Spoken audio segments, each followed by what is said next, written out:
Hello, everybody. Welcome to another episode of the Thriving Adoptees podcast. And today I'm delighted to be joined by Emberly Zellars. Looking forward to our conversation today, Emberly. Really looking forward to it. Thank you so much, Simon. Yeah. So, um, Emberly came up with a topic which I think is a great one for us to kind of dive into and explore. And it's regaining our own value. Regaining our own value. So, why is that so important to you, Emberly? For me, it's important because a lot of times, as an adoptee or someone that's been in foster care, someone that was taken in, you get the message from society and from people close to you that perhaps you're not valuable and that you're not worth anything. You feel that way from your parents, because it's like, if I was important, why would I even be in this situation to begin with, where I have to strictly depend on the compassion of other people, of strangers, of extended family? What if they don't want to show me compassion? What if they don't want to help? So to even be put in that situation is a degrading feeling, and especially for a baby, a child, an adolescent. And you just don't want that to control you and to control your outcome. I think that I've done a great job with being able to go to college, finish college, attend a master's program. I've been in the government for over 10 years now. I've written a children's book. I've opened two limited liability companies. You don't want to allow those things to define you and to keep you down, because you're worth more than that. Yeah. Wow. Can I take you back a little bit? Do you remember the first time that you were aware of this, aware that others were judging you as not having that value? That's a great question. And so the first time that I was aware of that, I would say I was about 6 years old.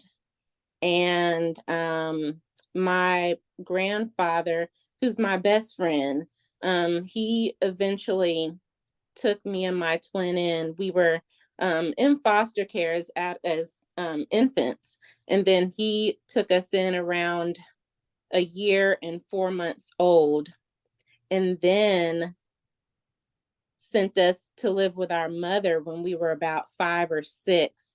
And she was a crack cocaine addict, which is why she didn't raise any of her 4 children. But she had temporarily gotten clean, and she relapsed within a couple of months of us coming up to Ohio to be with her. And then he brought us back down to Alabama.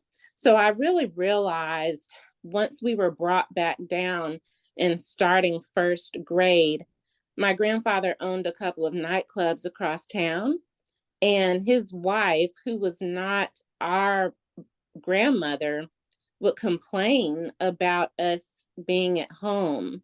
And it would be at night. So I guess they thought that me and my twin were asleep. We shared the same room at that time.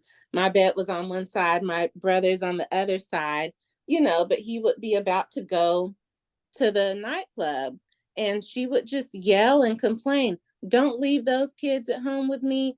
I don't want to be at home with those kids." So that was really kind of like the first time that I recognized that. On top of him sending us up to Ohio with our mother, I knew she was our mother, but I was not familiar with her. She was still somewhat of a stranger. And I really internalized, I felt like I had done something bad, which is why he was sending me away. And that's something important, is that even after he took us in at a year and 4 months old, there was still a lot of just instability. Uh, and then it continued from first grade through sixth grade. because his wife didn't want us there. We were those kids, right? And as an adult now, I've always wondered if she would have had that attitude if we were one of her grandchildren. But he would take us to babysitters' homes and, for the summers and on the weekends, and it's like we weren't allowed to always be at our house, because she didn't want us there. And she said, I don't want anything to do with those children. And at one of these houses, I suffered some sexual abuse from one of the lady's granddaughters, as well as some other sexual abuse. Both individuals were children at the time, so I'm not going to go into too much detail about that, but that really played a part in my self-worth. There was something bad about me that was attracting these multiple older kids to violating me physically. So I guess to answer your question, I really learned probably around 5 or 6 that I was in a take-in situation and that I wasn't fully welcomed. And I spoke to my grandfather about a couple of months ago, and I guess he never knew or realized that me and my twin could hear them arguing. So I actively knew that I wasn't in a house where I was welcome, and that is bad for a child just to feel that way and feel uneasy in their own home. I was very happy when they divorced in 2001. I was about 12, because at least then we could stay at home more often. That's pretty much when we stopped having to go to this person's house, that person's house, staying in aftercare excessively, right? We just went to school and went home, and it was such a relief. So yeah. Yeah. Wow. So there's that first relinquishment, that you're aware of, I guess, the first time you know that you're 5 or 6, and you're thinking your granddad's your best buddy, and he's sending you away. Yeah.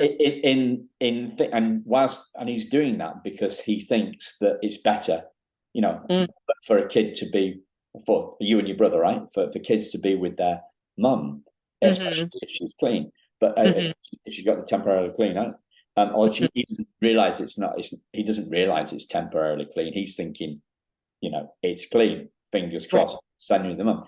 So you can't. You're conscious of that in a way that you probably weren't when you were a year and a half. Yeah. Being taken away, and then once you're back there after your mum has relapsed, then you're constantly being fed this this message by the things that you overhear every night. Yeah, and I want to add right there. So now, as an adult and reading some of my court records and children's services records, and just through conversation and being able to connect the dots, I think that a part of it was my grandfather wanting me and my twin to be with our mom. She was clean. She wanted a shot, right, at raising her kids. I also think that his wife was in his ear about not wanting us there. So I think that there for those 2 reasons, was because she didn't want us there from the time we were 1 to 5 or 6. My mom gets clean and she's like, I want a chance. So I think that it was both of those.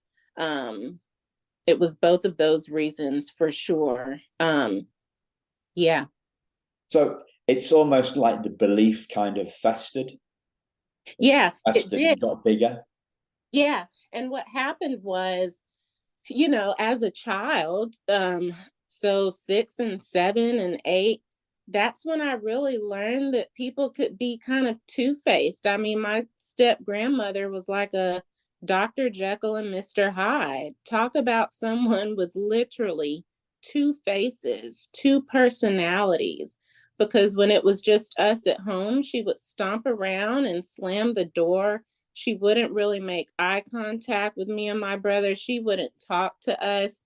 But when her children were in town, so our aunts and uncles, um, if our cousins were around, if strangers were around, she was just the sweetest lady. She would talk to us, she would make eye contact, she would offer us something to eat, you know. So it really went under the radar. People didn't realize um exactly how she was. And so a lot of times when family would leave town, I'd be sad, and not really sad because they were leaving and I'd miss them. I was sad because now she's about to turn into this cold person and it's going to be a very uncomfortable home for me to live in.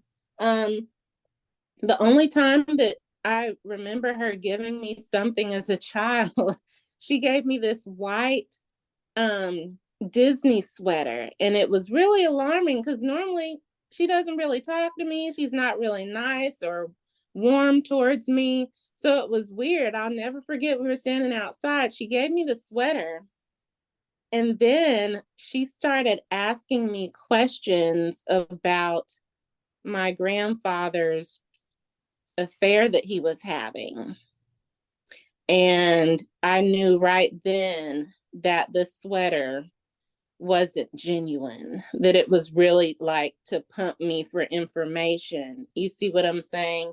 Yeah. Um, It was a and bribe, a bribe. it was exactly, and as a child, right? And so it, you know, me and my twin talk often, and we're like, you know, we really didn't get a childhood, it feels like. I mean, you know, we went to the amusement park, Six Flags, different water parks and things like that. We were in sports, you know, we had friends, but friends didn't really come over to the house. Um, and especially after sixth grade, because the trailer we were living in really became deplorable. I mean, mold and mildew and holes in the floor. And a lot of times the water wasn't working because the pipes were busted. I had to shower at my step grandmother's house after the divorce, which was uncomfortable, right? Because we didn't really have a relationship. One time I showered at a friend's house. Um, we didn't have a washer and dryer, so we had to go to the laundromat. You know, things got bad as far as the condition of the home. And my grandfather didn't really bother to fix it. And he was busy, um, but he was had an old school mindset, and that mindset was that hard times means that you're strong. So it's almost like in certain ways he imposed hard times because he didn't really get things fixed or do anything that was convenient to ease, you know, I guess certain discomforts that we had. And I often felt kind of uncared about by family because it seemed like they were okay with it. I think they probably spoke about how the house was, but bottom line is nothing changed. And you know, this particular lady, you know, and sometimes it's uncomfortable to talk about these things because you'd say that it's someone's privacy. The issue is when it kind of spills into other people's lives. So the particular lady was very abusive towards me that he was having his affair with. As a child, I actually wasn't upset with him having an affair. In general, I don't condone cheating, but his wife was so mean to us. I was like, I wouldn't want to be with her either, right? But the issue that I had was the woman that he chose because she would verbally abuse me, call me names. Um, One time she physically shoved me out of the bathroom. And this was in Chicago or Ohio. We went up there to visit, and my grandfather brought her with us. And we got in the hotel room. I was using the bathroom. Her son had to use the bathroom. Simon, I came out of the bathroom and I walked past them, and she physically put her hand behind my back and shoved me to the point where I think I fell on the floor. And I started crying, and my grandfather started yelling at her. But do you think that that was the end of his affair with her? No. So, how important do you think that made me feel? Yeah. You see what I'm saying? Is that people can violate me and you don't do anything. You know, I used to be bullied at school, coming home with large bruises on my legs from kids kicking me under the table and stuff like that, kicking my shins. And he never went to the school once, Mm. you know. And I've talked to him about all of this, especially after I left for college. These were a lot of phone call conversations. I don't think he ever apologized, but I am happy that we at least got to talk about it. And that's something that I want to stress to people, is that, you know, people can help you and do things for you, but also in certain ways you can be neglected, you can be put down, right? Meaning everything is not black and white. It's very well possible for someone to do right by you and also simultaneously do wrong by you. So yeah. So the abuse thing, the sexual abuse, I'm so sorry to hear about that. You know, like Mm. I think of my own life as being a walk in the park, compared to many people that we've had on the show. And so people, you know, I think rightly, well, not rightly, I don't know. I think people might listen to my stuff and think, well, he, you know, like, so what? So what, you know, what's he got to grumble about? And it, you know, is bouncing back. Do you know what I mean? How do we bounce back? But when I hear stories like yours and like other mentors of mine and other people who had on the show, it shows me that people can come back from anything. Yes. And I think that's really important. Well, it seems very important to me because, you know, you have done it. So yeah. So was there a time when you first realized that the counter to this, you know, where you started to see your own value?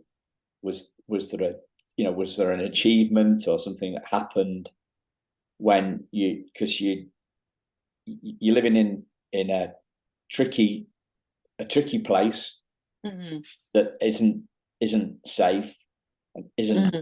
isn't a comfortable environment, you know. But at some point, at some point, there's the start of the turnaround internally. Right. Right. That point really happened after I left for college. So, freshman year of college, I signed up for therapy immediately, freshman year. And so I was going to therapy, you know, 1 hour per week, and that really helped. I also developed a lot of relationships in the form of like mentors, um, which were staff that worked on campus. I had a specific mentor, and you know, I told her a lot about my life story, and she like made it her job to, she would just say, Emberly, you are a winner, you know.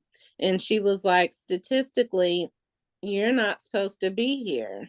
You know, I went to Spelman College, and Spelman is a private, all girls, historically Black college and university, the number one, the top in the nation, in the United States. And most of them girls came from two-parent households. A lot of them had money.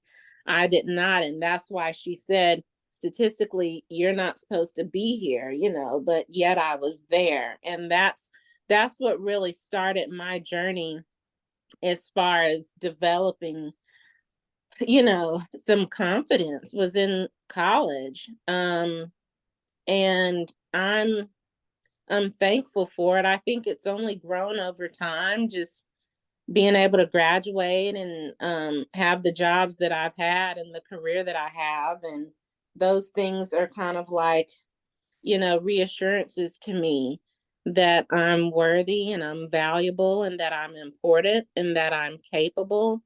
I did not feel that way growing up because I wasn't made to feel that way, because people in my family didn't help or may have been resistant to helping out in certain ways growing up.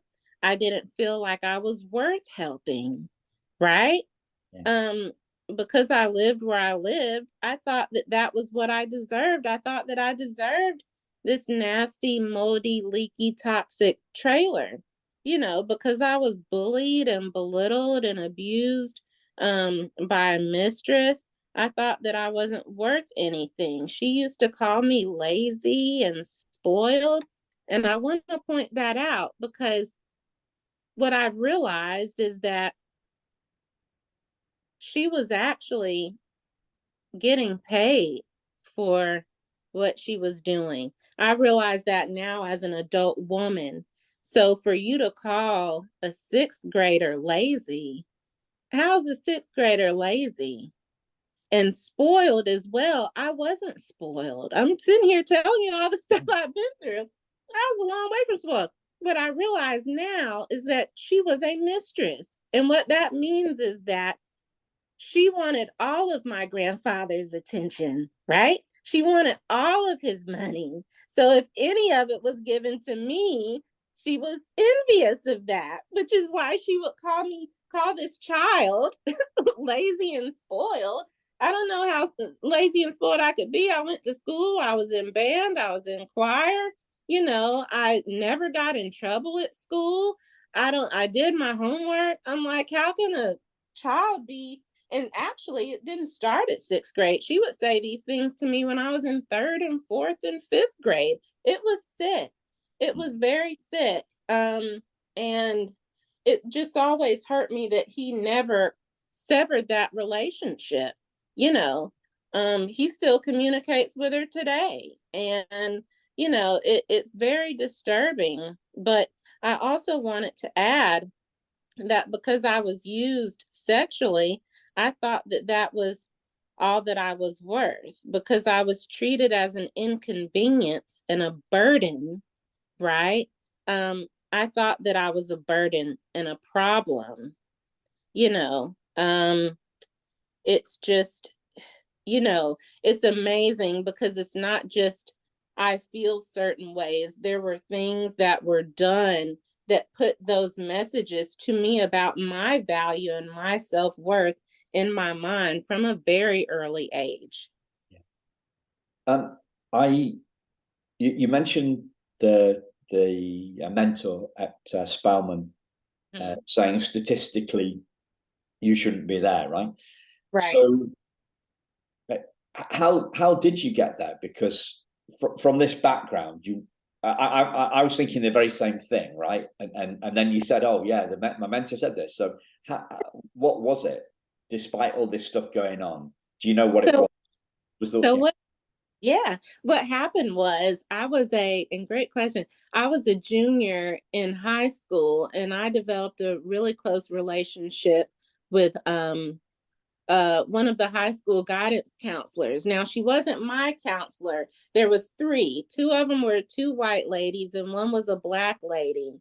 I really gravitated towards the black lady, and she's the one who gave me a college book with all the colleges in the nation, and I was able to pick out which ones I wanted to apply to. Now, my aunt, my youngest aunt, who's more like a big sister because we're like 12 years apart, she went to Spelman. And I always wanted to do everything that she did. I already knew that I wanted to go there. I had taken AP classes, advanced placement classes in English and history in high school. and all of those extra activities I was doing, choir and band and stuff. And I think I wrote a really good admissions essay because that was actually an assignment that we had to do senior year. And I made like a 95 on it or something. And so that's the exact essay that I submitted to all of the colleges, and all of them accepted me, including Spelman. And so that's how I was able to get there. My grandfather didn't have any money to send me. And he was actually suggesting that I go to a local community college. And I was like, no, if your daughter could go to Spelman, I can go to Spelman, you know. And it's crazy because his ex-wife, my step grandmother, told me that I wouldn't be able to go to Spelman. She said I couldn't go to Spelman because my grandfather didn't have the money to send me. That's what she said, you know, but I went anyway. And I have a buttload of student debt, but that was really my ticket out of there. You know, going to college was not just about education for me, it was literally about quality of life, getting into a better living condition, and you know, having mentors and support and Yeah. things of that nature. You know, Did, my grandfather, sorry, I was going to ask you a question. So did getting accepted, and you got a scholarship? Did you say? Did you say there's a no, scholarship? No, sorry. no, it was all loans. Okay, it was all loans. All right. So did getting the place at Spelman, was that the start of you seeing your own value, or was it later than that? No, that was the start and the beginning of it. And I said it was all loans. It was mostly loans. I also got some grants, but they weren't like scholarships. They were need-based Oh, grants. right. Okay. But it was definitely the start because Spelman is a big deal, you know. So it was a start. And when I got there, I think the therapy and the mentors that I got was just, it was definitely life changing. And I'm still in therapy. So I've been in therapy for 16 years. I've had 2 suicide attempts, 5 hospitalizations. It's definitely been a journey. Thankfully, I haven't been hospitalized since 2019. So that's been really good. I've got a really good therapist now. I'm on a really good medication combination. But these things don't surprise me considering what I've been through. You see what I'm saying? It's not, I think a lot of people may want to put some of my issues on my mother. It's like, you know, my life was very unstable. And a lot of the abuse and neglect that I went through can really destabilize someone's moods. You know, it can create depression, PTSD. And that's what sometimes people avoid talking about, is perhaps things that they might have did, or you know, that could have possibly contributed. And that's not to say that everything was horrible, you know. In a lot of ways my grandfather was my superhero, and even with things that he did wrong, um or things that were unhealthy for me, as far as my blood family, he's made the ultimate and the most sacrifice. You know, my foster parents are from a rural town in Ohio, and they're white. And, you know, we were placed with them when we were about 7 or 8 months old. And we left at a year and 4 months old. And, you know, in conversations with them today, they said that they were going to adopt me and my twin, you know, but at that time in 1990, you know, the systems preferred for children to be with their family if the family wanted them. So that kind of took over. But I really have always commended them. And in developing a relationship with them as an adult woman, that has also really boosted my self esteem and my self confidence, because when I'm with them, they treat me like a daughter, and I don't feel like an extra. A lot of times with my family, I've felt like an extra, and as I've been talking, I've been made to feel like an extra from what I've been talking about, right? With them, I don't feel that way. And, you know, I feel celebrated instead of merely tolerated with them. Growing up with my grandfather, I felt tolerated by his wife, sometimes unfortunately by him when he was always dropping us off at babysitters' houses. And these would be for all the whole weekend for 3 and 4 days straight, maybe 5 days straight, especially during the summer. I mean, talk about feeling kind of thrown away, yeah. Yeah. So you mentioned mentioned PTSD. Have you heard of post-traumatic growth? No. No one has, have they? I asked that question. Nobody ever says to me post-traumatic growth. Yeah, Yeah. your smile just like completely just lit up there, right? It's beautiful, Yeah. beautiful to see. Yeah. So, what like do we need to say what's happening for you right now? Because you it's rubbing off on me, right? Whatever Yeah. you're saying.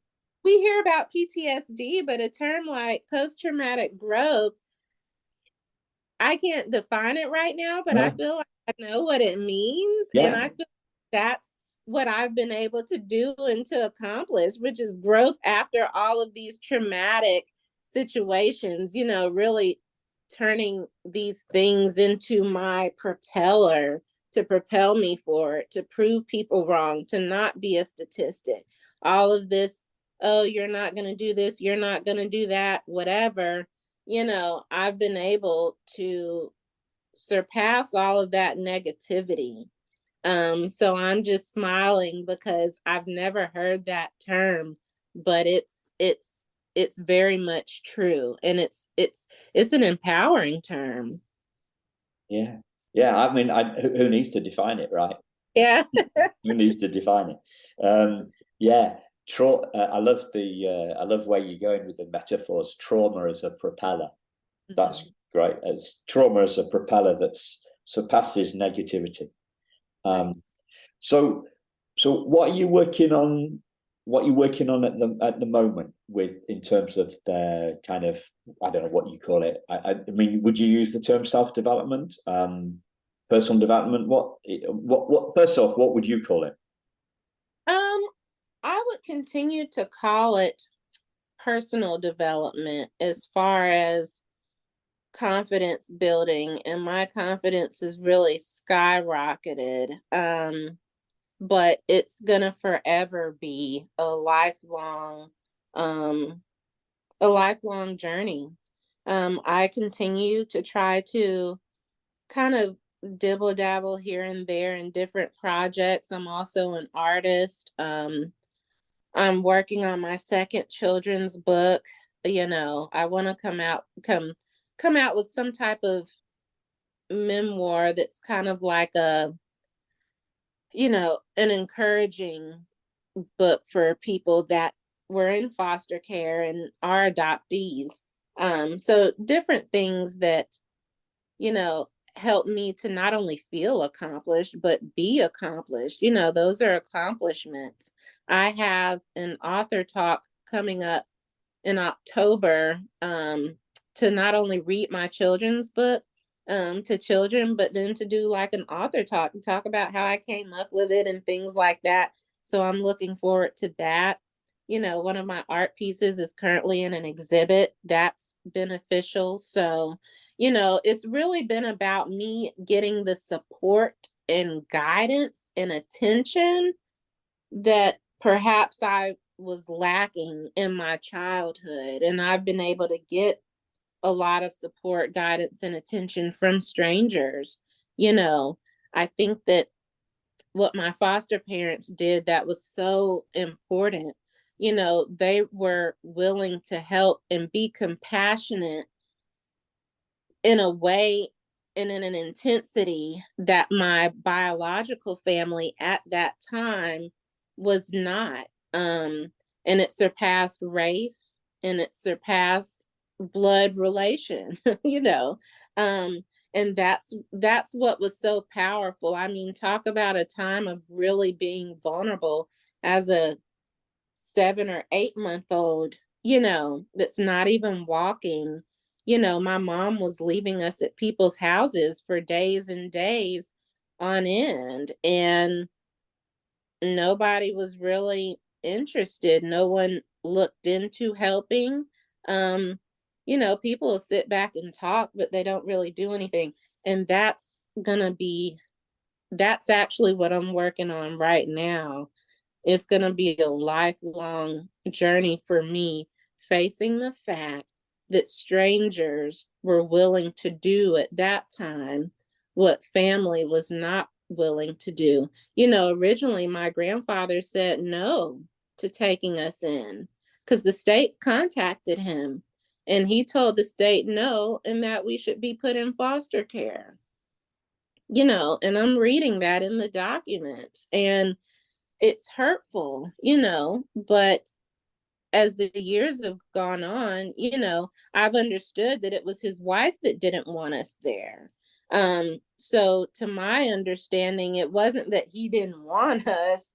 Perhaps it was that his wife um, didn't want us there. And you know, it's difficult when your family is wanting to be compassionate towards you, but in-laws, meaning their spouses, don't.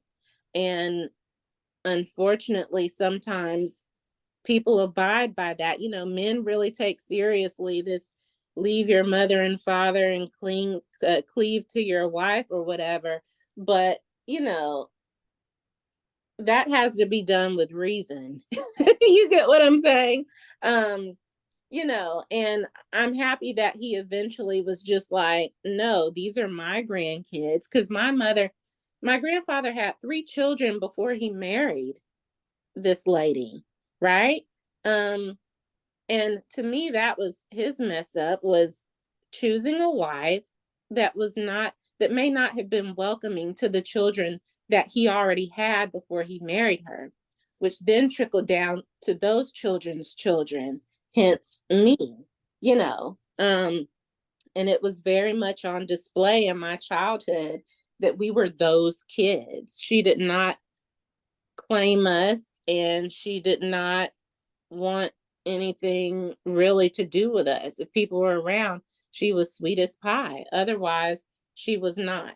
And yeah, it's been a lot to grow and to develop from, but I love being able to see people now just as other people. Sometimes, even with my aunts and uncles, I'll remove the aunt or the uncle right before I say their name because it helps me to just see them as a person. So sometimes I just think of them as their first name. And that's been really beneficial to me because I can see people's flaws, right? And people's mess ups and their strengths and their weaknesses, you know, just as people, you know. Sometimes you get rid of that grand title of aunt and uncle, and I can just see you clearly, just adult to adult, you know, and say that was hurtful, that was wrong, you know, that was unthoughtful. And people are people, no one's perfect. You know, I've had some Christmas visits with one of my aunts, one of my uncles. I stayed at his house one summer after I graduated from college. I had just started my master's program, you know, so I appreciate those little things here and there. I wish that there would have been more action as far as compassion being shown, you know, when we were in that deplorable living condition and things like that. And perhaps in a way that we never would have even needed to be in foster care as infants. Yeah, I wish that things would have been different as far as their behaviors at those times. Um, yeah. So I'm conscious of time. Is there anything else that you'd like to share that I've not asked you? about Emberly? Not exactly. I just want to encourage people who, are in foster care or experience foster care or adoptive situations, just to understand that the situation that you were born in has nothing to do with you. And unfortunately, sometimes people will bestow some type of attitude on you that, you know, kind of making you pay for your situation. Just don't allow anyone to do that. You deserve the same level of confidence and respect as children who are born into two-parent homes. So I just want people to hold their heads up and to be the best that they can be, and to really know their value and their self-worth, regardless of if other people tell you that or not. But surround yourself with people that will tell you that. Yeah. That's what's important. Brilliant. Okay. Thank you very much, Emberly. This has been great, and I think the last things that you said were spot on as well. Totally agree with that. It's knowing our own value, but also surrounding ourselves with people that see that value too. So, right. Yeah. Thank you very much, Emberly. Thank you, listeners, and we'll speak to you again very soon. Cheers. Thank you so much.